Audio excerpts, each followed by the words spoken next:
이쁘고 건강한 마음을 만들기 위한 채널 마음치료 마인드 힐링 채널에서 여러분들께 행복을 듬뿍 나눠드립니다.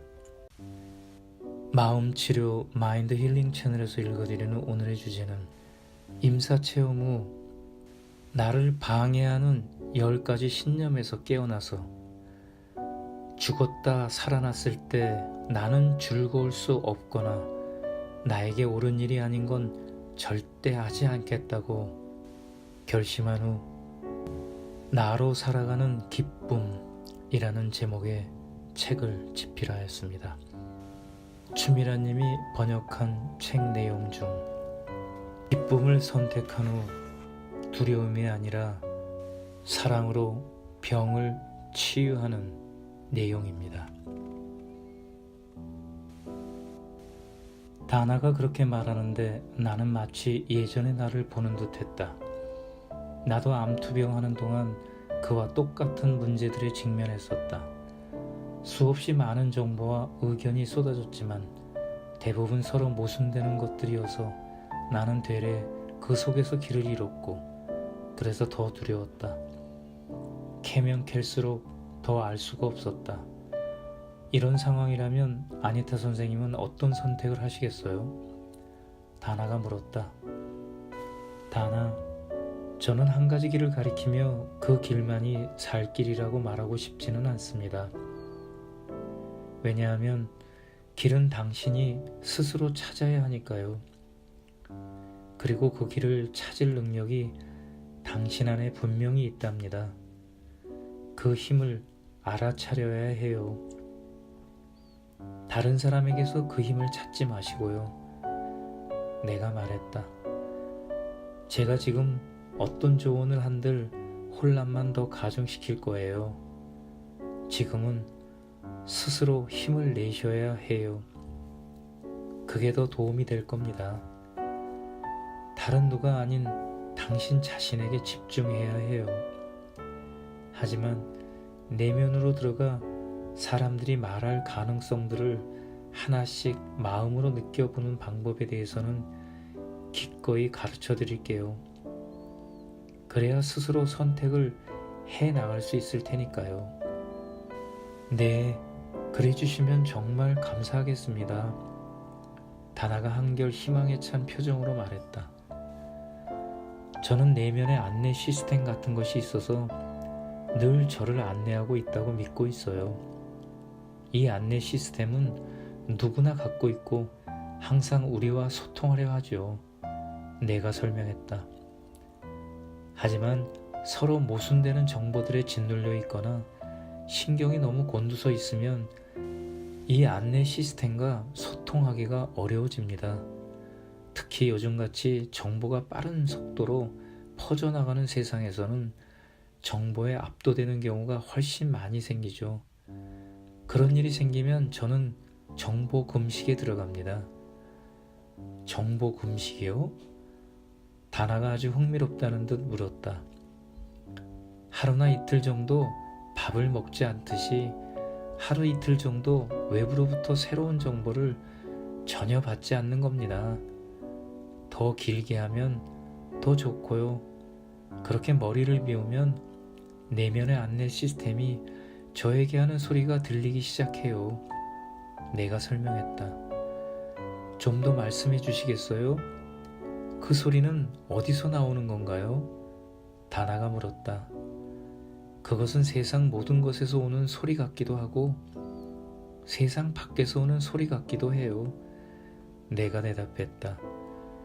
저는 제가 육체 이상의 존재란 걸 잘 알고 있답니다. 물론 이건 제가 임사체험을 하면서 알게 된 거예요. 임사체험에서 저는 한계가 없어지면서 우주의 모든 존재와 연결되어 있지요. 그것에 분리는 없답니다.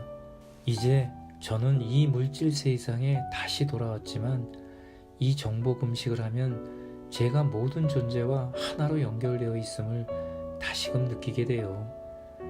제 아버지나 절친이었던 소니처럼 제가 사랑했지만 이미 죽은 사람들까지 모두와 말이죠. 저는 그들이 저를 안내하고 있다고 느낍니다. 그리고 그 외에도 저를 조건 없이 사랑하고 늘 지켜봐주고 이 세상에서 잘 살아갈 수 있게 도와주는 또 다른 존재들이 있죠. 그렇다는 사실을 알기에 저는 언제든 다시 평화롭고 편안해질 수 있답니다. 우리가 분리 없이 서로 연결되어 있다고 했죠. 이 말은 우리가 다른 시간대의 존재들과도 연결되어 있다는 뜻입니다. 임사체험 동안 저는 우리가 일반적으로 생각하는 방식의 시간 같은 건 없다는 걸 알게 되었어요. 이 말은 생전처럼 우리가 사랑했던 분들이나 우리 이전에 살았던 예수나 붓다, 시바, 관음보살 같은 분들, 또 우리와 특별한 인연이 있는 존재들로부터도 그런 안내가 올 수 있다는 뜻이에요. 심지어 우리의 시간 개념에서 보자면 아직 태어나지 않은 누군가로부터도 안내받을 수 있답니다.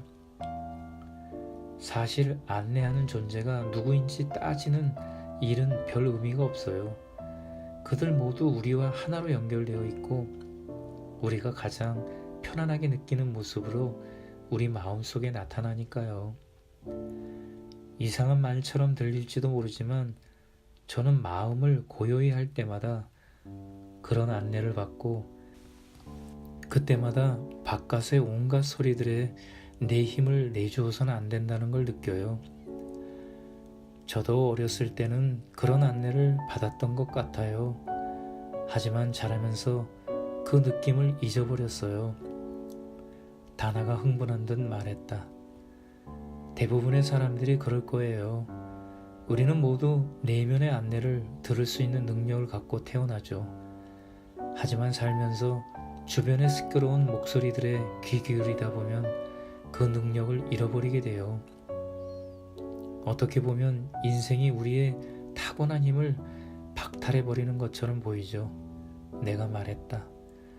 베라는 거의 아무 말도 하지 않았지만 내가 하는 말들을 하나도 빠짐없이 집중해서 듣고 있는 것이 분명했다. 나는 다나가 베라의 도움으로 힘든 투병 과정을 잘 헤쳐나가기를 바랬다. 다나에게 베라가 있어서 참으로 다행이다 싶었다. 내가 암투병 중일 때도 데니와 가족들이 늘 내 곁에 있었다. 사랑하는 사람들이 보내주는 지지는 정말 중요하다. 그러니 다나가 의지할 수 있는 딸이 있다는 건 아주 감사한 일이었다. 다나가 다시 말을 이었다. 그럼 지금으로부터는 정보 금식에 들어가 마음을 고요히 한 다음 제 안의 안내 시스템이 저와 직접 소통할 수 있게 하는 것이 가장 좋다. 그런 말씀이시죠? 네, 저라면 그렇게 하겠습니다. 내가 말했다. 이제는 내가 흥분을 감추지 못했다. 정보들이 너무 많아 혼란스러울 때면 저는 일단 더 이상 정보를 찾지 않아요. 그냥 이미 얻은 정보들이 잘 자리 잡도록 놔둔다고나 할까요? 당연히 이미 알게 된 정보들을 잊어버릴 수는 없겠지요. 그래서 저는 특정 정보에 치중하지 않고 그것들을 그냥 그대로 내버려 둔답니다. 내가 계속 말했다. 그런 다음 어떤 선택을 하는 것이 내 몸과 영혼, 내 인생 여정에 도움이 되는지 마음을 모아 살핍니다. 암이 아니라 나를 행복하게 하는 일에 집중할 때 저는 이런 세상에나 내가 암에 걸렸다니 이제 어떻게 해야 이 암을 없앨 수 있지? 라는 두려움 가득한 생각에서 벗어나 안정적이고 평화로운 곳으로 나아갈 수 있습니다. 내가 잘못된 선택을 하면 어떻게 하지? 같은 두려운 생각들로 돌아가는 것 같을 때도 그 두려움을 억지로 없애려고 하지는 않아요. 그럼 그 두려움을 두려워하게 되고 두려움이 생길 때마다 자책하게 될 테니까요. 그러니까 그냥 두려움이 거기 있구나 하고 바라보기만 하는 거예요. 하지만 동시에 조용히 새로운 생각들도 하죠. 자신에게 이렇게 말하는 겁니다. 좋아, 아니타. 이제 다시 행복해질 때야. 너 자신에게 시간을 쓰고, 너 자신을 사랑하고, 너 자신에게 친절하고 자상해질 때야. 그리고 재미있고 흥미로운 일을 하면서 자신을 잘 돌봐야 할 때야. 좀 받아 적어야겠어요. 다나가 갑자기 생각나듯 말했다. 베라, 내 가방 속에 수첩하고 펜 있을 거야. 좀 꺼내주렴. 베라는 나의 가방을 뒤져서 수첩과 펜을 찾아 어머니에게 건넸다. 저는 또 이렇게 자문하기도 해요. 어떻게 하면 나 자신을 더 사랑할 수 있을까? 어떻게 하면 나 자신을 더 많이 지지할 수 있을까? 내가 정말로 나 자신을 사랑한다면 지금 무엇을 하고 있을까? 어떻게 하면 나 자신에게 매일 더 많이 사랑하고 더 많이 지지하는 걸 보여줄 수 있을까? 라고요. 그런 다음 생각나는 것들을 적어두고 매일 정말로 그 일을 해봐요. 또 이렇게 자문하기도 합니다. 내가 오늘 완전히 회복된다면 어떻게 축하하지? 그리고 밖으로 나가서 그때 생각난 대로 실제로 축하를 합니다. 건강한 삶은 정말 축복이니까 우리는 매일 그 축복받음을 자축해야 해요. 보통은 병에 걸려서야 건강한 삶이 얼마나 큰 축복인지 알게 되지만요. 나는 또 이렇게 덧붙였다. 저는 또 두려움이 아니라 사랑에서 나온 행동을 하고 또 그러고 있다고 느끼는 것이 아주 중요하다고 생각해요. 무슨 선택을 하든 그런 선택을 하지 않으면 나쁜 일이 일어날 것 같아서가 아니라 내가 나를 사랑하고 내 인생을 소중히 여기기 때문에 그리고 즐거워지기 위해서 그런 선택을 내린다는 뜻이에요. 그럼 자기 삶의 통제권을 갖게 될 뿐만 아니라 긍정적인 결과가 나올 가능성도 훨씬 더 커진답니다. 많이 아파본 사람으로서 나는 누군가 큰 병에 걸렸다면 우리는 그 사람의 육체적 상태만이 아니라 감정적 상태까지, 아니 감정적 상태를 더 많이 살펴야 한다고 확신한다. 그런 의미에서 의료진은 환자에게 이런 질문을 던져보는 것이 어떨까? 자신을 사랑하고 존중합니까? 행복합니까? 당신이 소중하게 생각하는 사람, 당신을 소중하게 생각하는 사람이 있습니까? 인생의 목적이 있다고 느낍니까? 열정을 쏟아 부을 것이 있습니까? 어떤 일을 하면 기쁨을 느낍니까? 좋습니다. 다나가 말했다. 그럼 제가 사랑에 따라서 행동하고 저를 지지하는 사람들과 어울리고 저에게 좋고 바람직한 일을 하는데 더 많은 시간을 쓴다고 해요. 그리고 그렇게 해서 제 인생의 통제권도 되찾고 저의 안내 시스템과도 만나고요. 하지만 그래도 여전히 어떤 치료법을 선택해야 하느냐 하는 어려운 문제가 남아있네요. 제 안내 시스템에게 어떤 선택을 해야 하느냐 꼭 물어야 할까요? 어떻게 묻지요? 내가 대답했다. 좋은 질문입니다. 저 같으면 먼저 지금까지 들은 이러저러한 치료법들을 하나씩 되새겨보는 것부터 할 거예요. 그리고 하나씩 되새길 때마다 어떤 느낌이 드는지 살펴보겠죠. 예를 들어 방사선 치료를 생각하면 어떤 느낌이 들지?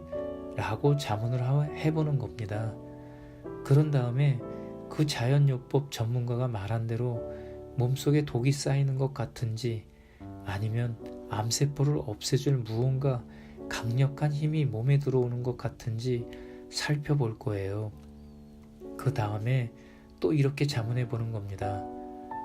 자연요법 치료사의 제안을 한번 생각해보자. 어떤 느낌이 들지? 그렇다면 그 둘을 같이 해보는 건 어떨까? 그럼 방사선 치료로 암세포를 없애는 동시에 자연요법으로 몸에 영양분을 제공할 수 있지 않을까? 종교적인 접근법을 생각하면 어떤 느낌이지? 희망적인가? 아니면 무서운가? 이 세 가지를 다 해본다고 하면 어떤 느낌이 들지? 자연요법, 방사선 치료, 신앙치료, 각각에도 또 여러 가지 선택사항들이 있을 겁니다. 그것들도 하나씩 차례대로 생각해 보면서 또 자문해 보는 거죠. 이 선택을 해볼까? 자, 느낌이 어때? 이 사항을 선택하면 내가 뭔가 강하고 힘 있는 선택을 했다는 기분이 들까? 아니면 더 약해지고 더 두려워하고 있구나 하는 기분이 들까? 죽음 자체를 나는 어떻게 고치고 있나? 죽음을 무서워만 하고 있나? 아니면 자연스러운 과정이라고 보고 평화롭게 받아들이고 있나? 그리고 각각의 선택이 어떤 감정을 불러일으키는지 살펴보고 나서 그 가운데 가장 큰 힘과 희망과 행복을 주는 쪽을 선택하는 거예요. 내가 한 선택 때문에 누군가 화가 날지도 모른다는 걱정은 하지 마세요. 나를 사랑하고 내 선택을 지지하고 또 나에게 힘이 되는 사람들을 가까이 할 필요가 있어요. 결국 당신의 삶이고 당신의 건강이니까요. 와, 정말 큰 도움이 됐어요. 다나가 말했다. 식이요법 문제도 마찬가지예요. 내가 덧붙였다. 우리 몸에 뭐가 좋고 뭐가 안 좋다는 정보가 너무 많고 서로 모순되기까지 하잖아요. 저는 제 입에 들어가는 모든 걸 걱정했었죠. 2년 동안 채식만 했는데 제가 아는 자연요법 치료사가 동물성 단백질은 암을 부른다며 채식을 하라고 했거든요. 하지만 그 결과 영양결핍 상태가 돼 여러 가지 건강 문제를 겪어야 했어요. 그래서 앞서 말한 방식으로 내 몸을 점검하기 시작했는데 그러자 건강이 극적으로 좋아졌어요. 단백질이 절대적으로 부족하다는 걸 금방 알 수 있었으니까요. 그래서 달걀을 먹기 시작했고 이어서 생선도 먹었지요. 가공식품을 피하고 질 좋은 자연식품을 먹는 건 상식에 해당하겠죠. 특히 건강이 안 좋을 때는 이런 말들을 잘 들어야 해요. 하지만 모든 사람들에게 들어맞는 어떤 식이요법이 있다고는 생각하지 않아요. 특정 식이요법만 유일한 방법이라고 주장하는 건 그 방법을 따르지 않는 사람들에게 두려움을 주는 거죠. 채식만 하겠다고 결정했을 때 저도 사실은 두려워서, 그러니까 암에 걸릴까봐 무서워서 그런 결정을 했던 거예요. 제 몸을 사랑해서 그런 결정을 내린 게 아니라요. 그래서 아시다시피 저는 암에 걸렸죠. 말하자면 채식을 해서 얻을 수 있는 모든 혜택이 마음속 깊은 곳에 두려움이 분출해 내는 스트레스 호르몬에 의해 다 소진되어 버렸던 거죠. 채식보다 제 몸을 사랑했다면, 진심으로 즐거운 인생을 원했다면 저는 제 몸에 어떤 영양분이 부족한지 더 빨리 알아챘을 거예요. 불안해하고 두려워하는데 제 모든 에너지를 써버렸기 때문에 정작 중요한 것을 알아차리는데 쓸 에너지가 없었던 거죠. 노파심에 내가 한마디 덧붙였다. 그렇다고 제가 현대의학이나 자연요법의 도움을 전혀 받지 않는다는 말은 아니에요. 필요한 도움은 꼭 받아야 해요. 하지만 저는 그런 도움이 우리에게 힘을 주는 것이어야지 힘을 약화시키는 것이어선 안 된다는 생각이죠. 이 차이를 잘 알아차리셔야 해요. 그러기 위해서는 아까 말씀드린 대로 내면으로 들어가 스스로를 점검해 보셔야 합니다. 사실 저는 요즘 이런 점검 방식을 매사에 적용한답니다. 강연 날짜가 겹치는데 어떤 강연을 맡아야 할지 잘 모르겠을 때에도 심지어는 새 프로젝트를 받아들일지 말지 헷갈릴 때에도 이런 방식을 활용하죠. 결정하기 전에 먼저 예상되는 상황 속으로 상상에 들어가 봅니다. 그런 다음 그 상황에서 기쁨과 열정, 목표의식이 느껴지면 수락하죠. 그런 느낌들이 저를 더 행복하게 만들어주니까요. 우리는 선택을 할 때 양쪽의 장단점을 머릿속으로 분석, 평가해보고 장점이 더 많은 쪽으로 결정해야 한다고 배웠어요. 하지만 그렇게 할 때 우리의 느낌이 어떻던가요? 그래서 기쁨의 노래가 절로 나오던가요? 열정이 샘솟던가요? 아니면 그 일을 고대하기보다는 불안해서 어서 그 일이 끝나기만 바라지는 않았던가요?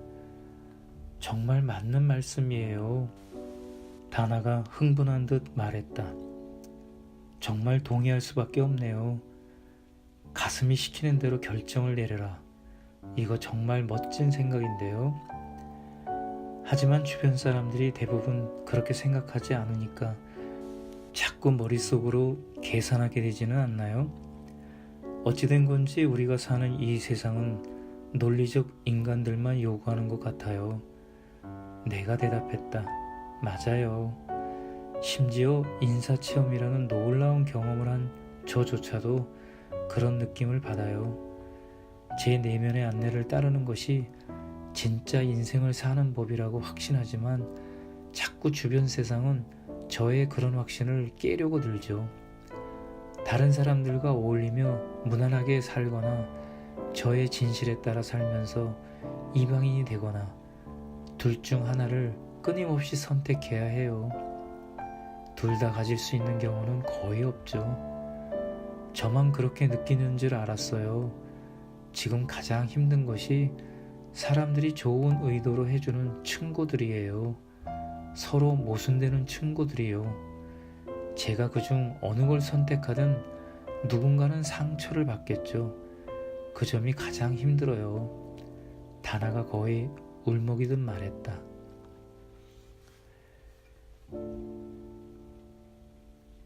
가슴이 시키는 대로 결정을 내려라. 이거 정말 멋진 생각인데요. 여러분들 시간 나실 때 이 책에서 주는 영감의 메시지가 정말 평범하면서도 다른 어떤 전곡을 찌르는 그런 부분들이 많이 있는 것 같습니다. 세상을 오래 산 저에게도 아직까지 인생을 사는데 매일같이 수많은 선택과 결정을 해야 하는 게 우리들의 인생길입니다. 과연 내 내면의 소리에서 나를 위한 기쁨과 즐거움, 또 어떤 선택을 함으로 해서 행복해지는 내면의 소리를 과연 들으면서 살아왔는지, 늘 외부의 소리에 조언을 듣고 양쪽의 장단점을 머릿속으로 분석, 평가하면서 살아온 게 보통 사람들의 인생인 것 같습니다.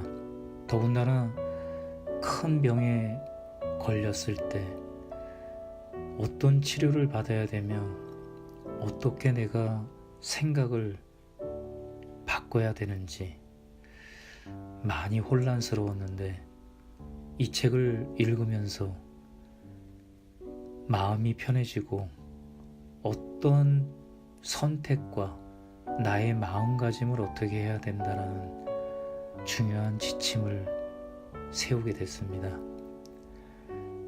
여러분들도 시간 나시면 꼭 한번 읽어보시는 시간을 가지시라고 추천해드리고 싶습니다. 감사합니다. 축복합니다. 사랑합니다. 함께하여 더 행복합니다. 사랑은 늘 나와 함께합니다. 좋아요와 구독, 칭찬의 댓글 잊지 마십시오. 감사합니다.